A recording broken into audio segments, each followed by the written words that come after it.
Yada say yamwa kwa baby Adom TV Badwam Jumede eso medase pa umre no adaje awodi amaya health no so utu wana mo wani de bo ho ban na esaya ye de foforo krasha wunhuna de ye sede etie no ti hye no so efa emaye na washa no so say endpoint homeopathic clinic one mother roma na yetumi ede health tips no bro joda de kosi fiada 5 minutes yen che sebe ya obenya ho aye wunyuma hodo a wopeso ya na wo free fie ana wo share live on Facebook on so eboa nti make say September ye prostate awareness month nti Mr. Emema ni nyina nko endpoint na wonko check one prostate na scan ni e free wo lab de obetua aha nti se wo koye scan no prostate scan ne de endpoint so onyu sika nti free number no 0244 867068 0244 867068 dog jina ho sisi na wona na di nkomo na fe wakwa yaresabia ho aha ya wo election headquarters kokromoti power said you wonim dada no me strong entuni of nkotie bibi gidigidi bi ebe hawa no kura bi animu enti ya krado ye be ko akwatia abato mpesua no eso CJ wo ho ene kwasia zo ene other team members won wo ho a won ma ye krado enti yebekọ ho na yede abansa na no ewo se yedi apomoden eho enkomo ewie na fe yetimi atwa so shanon so City Montessori ai wo pe school pado ba akwa awofo ne abatan kra na fiase every school Mr. Ofaneko City Montessori na wo mo emua akra no ne nwumasua na school no just say eya ma ebroso se me kan say ya wo mo astroturf for ho robotics for ho STEM ewo mu ICT music lab ni school bus so ka ho ebie ye oboard no ho enti ba bia wonam bia ba bia wo bia ba bia wuti bia no obetimi de oba no akọ City Montessori na fe yetimi aboa na kire na de ma bibia akọ so CCTV cameras so ewo ho enti oba no bambo mu bibia no intact hwehwe City Montessori school no ewo Castle Bom Road Eben Lamte Mills so admission e kosu tifa number 0249 282529 0249 282529 City Montessori building global citizens enti no ena ebenada faith homeopathic clinic aba ebebo aye ne yedi nkomo ewa pomodi montuni of yenche said be ya abato no ho nsam ni nyina no ye wie pe ye ginamu den ya yede ebrewo Shadonson reporters no ho a yede ho report ni nyina beba sa brede abo no nsun ebie kwan ya abato no hyase menko doctor boate ho dog mu akwa be ye no yes ebie aboko de nyame eno Faith Homeopathic Clinic yes ehoboko nyame adom bibie na so pani so ho ye so for me ho ye pa prophetess ne ho ye pa oso chia ejeneso do ejeneso adaw ma yintie we Stefia mamenchi ahwefo a ehwe Adom TV ene anopai nyina na sede Ghana fo nyina enim dada no Faith Homeopathic Clinic nyame adom de bia ye ba ye ka se adanse ene edimpa nkrofo ebo Faith no eno na akura yimu ebesi ne Faith ebae ya check akra na ohwe still a oba yasoe ye branches ni nyina nkrofo a eba begya yarehwe ene eho adanse omode ba emu abasobode nkrofo ede eboye ni nyina edi adanse se o yare nkwa na utu anamomba Faith Homeopathic Clinic a ye ka hye nyame enumunyam se de nkrofo edi ho adanse nkrofo enya yarehwe no oso ba oso benya saa ayarehwe no na ye hwe last week woman bi bedi adanse bi na ato near one of your sister station omo TV presenter ba ko ba ye honomo na oba ye na ye de no efa ye system no na ye man ndo o say for a very long time ontumi enna continuous 2 hours that wow and oda within be 1 hour abunsi na ni ate obeda wa ansana watumi adabiem and within short time obunsi na ni ate na all kana ne presenter ba akon so won nche na o say enti eno so eyo how na o say nkamebo ndi o say eyo how pa eyo how because me call Faith Homeopathic Clinic matumi ada continuous 4 hours ya mani ante me ba small boy aninya na me said that nka me late kura we djuma and Sanya mani nyina no eye ade a se oba Faith Homeopathic Clinic because of the holistic approach to your condition. Sometimes bibi wa fam you will take it as a normal, especially modwuma amuye. Stevia say o sorry ntem wo na ebi wo kra ko fia wo na ntem. Enti no wo fi say enana wo na normal, but enna no betumi de complications bi abrewa wan hwe ya wadwen koso say enna no ana dey bro. Woman bi oba e honum na o say owo pressure, hypertension, now or say what does do so for so long. Now still our obession pressure na it was true. Now see no problem. Or the yenhwe ni nipediano because it's not only the pressure na yenhwe holistically we nipediano the cause we nipedianum. And this if you with homeopathy no oba ye honum last 2 weeks na make baby say we concentrate more on your immune system, which is the vital force. Nipediana kwa nkwamo ewumu a etumi bua ma nipediana Kenya no ho san ya rebiano sometimes oba eno ne ade a yehwe so nipa ne ba ya woman ne ba ya diagnose ni ehu some malfunctions bi a wo nipediam ye man edro ye de ne fanfidi detoxify ne ye 2 weeks time oba ya ye checking the pressure also for the long time wa who send the pressure na tumi aba 130/80 because always you know pressure na so de no e wo 2 something I said de no 1 something onu moduro nso no na enye ito na eno cry pressure no cry na enye no oba was it for a long time ontumi na said de oba e honum wada saade ne da which means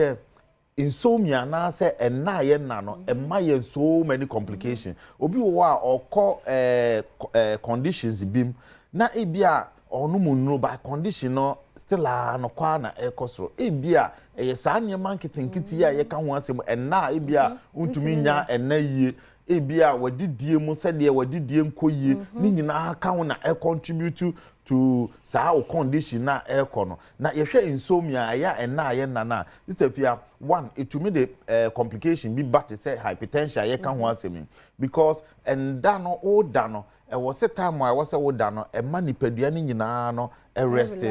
nipadua no rest ya na I go back to its factory resetting said ye be ya nipadua na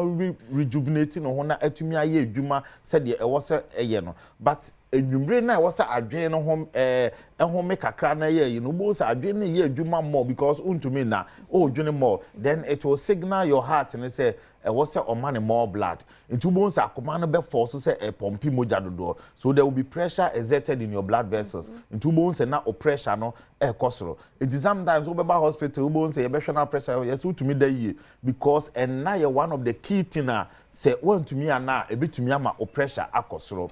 ana ebiemu nso e betumi kra ama o sugar level akosoro because o nano e ma nipadua no ye fra bibi glycogen eno liver na store eyi more ebasa stress eba tinipadua no yi more glycogen ekọ o blood nim e ma o sugar level no etumi ekosoro afei untumi enna etumi ekofa mental and psychological issues but obi to me and then obi to me 19 no obi to me nam no or kasa na wenya problem with the na adwen no emu to me and na etumi kofa so many even oyefunu no kra no etumi the problem etumi e the bro so insomnia one of the thing say one to me and na etumi kofa so many medical complications etumi e the bro etumi the obesity nipa no to me ye kese emro so and yenum se kese emro so to me kofa nyare wa bebre e the brain nipadua no etini enna ya ade a ehu hia nipadua no ye enu ti na Faith Homeopathic Clinic ye to yensa fro say uyi obi a for so long untumi na ebia wada 2 hours no wani ate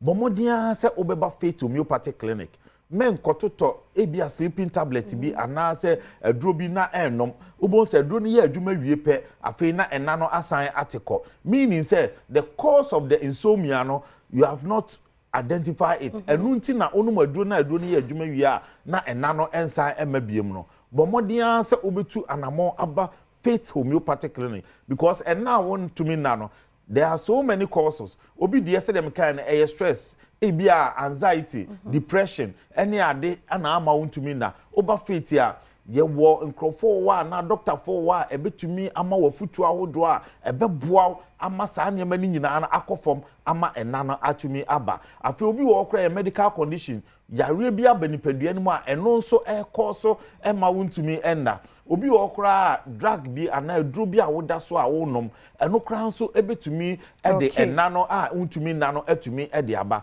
eno nti na faith yes say yare biara abanipadua ni mu no odi tu anamon bra se de da ye ka no oba ye hono mu a ye holistic approach to your condition ye mami oba ye na ye ne pressure nti na oba but no onim se enana na wontumi na no so eye one of the contributing factor e ma ne pressure no da bia na e kosoro na ni nyina mu no oba na ye de wo fa afidie mu ye detoxify afi ye stimulate wo nerves ye ma wo nu ebebo ma hormones so e wo se induce sleep ana se hormones so e wo se eboa e ma wo nerves relax na ema enane ba no ye wo sa wie pe wankasa wo de adanse no beba se de afoforo nso edi ho adanse no se enye ena enkoa na ehaw ebia yare bia aba wo nipadua no wo chronic migraine uti no edwaw pa wo ye ho hwea enye ya faith se fatu anamon bra wo chronic ulcer wo ye furu no mo wanu mu no for a very long time enso na aduane to ma na emu ni hyehyew faith se bomode ya no tu anamon fabra wo arthritis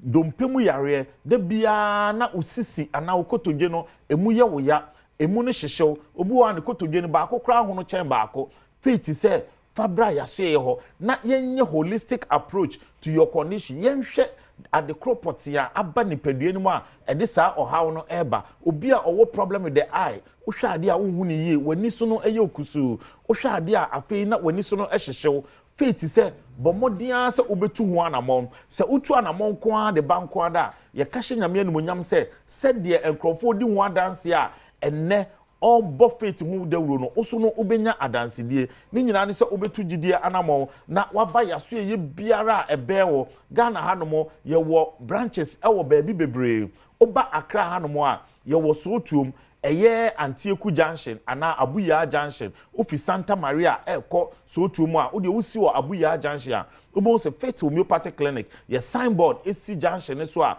ema direction to the clinic ana se udu Kumase so a ahenema kokobin 18 mu hodomo a obo se Faith Homeopathic Clinic ye signboard si wo a eno so ema direction to the clinic Koforudi anso udu Poly Junction eye Landry Managers Road a ehon so no Faith Homeopathic Clinic ye signboard si wo a ema direction to the clinic Bogoso udru eye old asida ana station hono ma abronsane wo station lorry station echi hono mo na ubo se Faith Homeopathic Clinic ye behind the story building no ana se udru takrade nso a eye western region fo nyina udru anaje police station wa ye wo adjacent the police station Fair Junction on your right. Ubo se Faith Homeopathic Clinic. Ye signboard siwa ema direction to the clinic. Me pa cho fa number ya ye di to dwen. Bomodi ansa obefre yen. Na yare biara abedi tintima woni padua ni mu no. O de fatu anamon bra. Oba ye behwe ni nyina na ye hu yare no pumasibre na ya ma homeopathy nura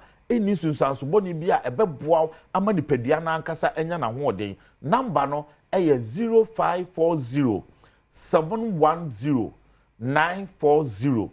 0540 710 940 and I say 0547 57 84 94 0547 57 84 94 Winning number Faith Homeopathic Clinic edidi djuma bomodi anso betu anamo na wabeje wayahwe say Dr. Boateng wo Faith Homeopathic Clinic na etenin kan numbers na wo screen ase no de che wadwin bia wo frɛ wo ma ombeje so haya wo election headquarters kokomoti power ntino ye ba be kwa akwatia na fe yakwa akwhwe na ye de CJ edi enkomo ahwe de ekoso nti mame komra na ye ba ye beto so